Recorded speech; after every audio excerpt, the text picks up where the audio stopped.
জান্নাতীরা যখন জান্নাতের দিকে যাবে ফেরেশতারা হাঁকিয়ে হাঁকিয়ে নিবে, চলেন চলেন জান্নাতে চলেন। তারা যেতে যেতে জান্নাতে ঢোকার পথে যে বড় বড় গেট গুলো থাকবে এই গেট গুলো পাবে।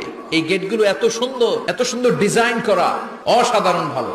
এক একটা গেট এত বিশাল। এই গেট গুলোর আশেপাশে বিশাল মরুদ্যান, বিশাল বাগান, বিশাল খাওয়া দাওয়ার ব্যবস্থা। এই সুন্দর দৃশ্য আর চাকচিক্যময় জায়গা দেখে জান্নাতীরা মনে করবে এটাই জান্নাত।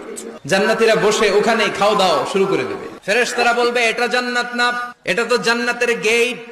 চলেন চলেন, জান্নাতীরা কয় এত সুন্দর, চলো চলো সেটাতে ঢুকবো। আবার অনেক লম্বা একটা পথ পাড়ি দেওয়ার পরে দ্বিতীয় গেট। জান্নাতীরা ফেরেশতাদেরকে আর কিছু জিজ্ঞেস না করে ওইখানেও খাওয়া দাওয়া শুরু। ফেরেশতারা আবার বলবে জান্নাত অনেক দূরে, এটা জান্নাত নয়। জান্নাতীরা আবার ছুটতে শুরু করবে, ছুটতে ছুটতে 3 নাম্বার গেট যে কত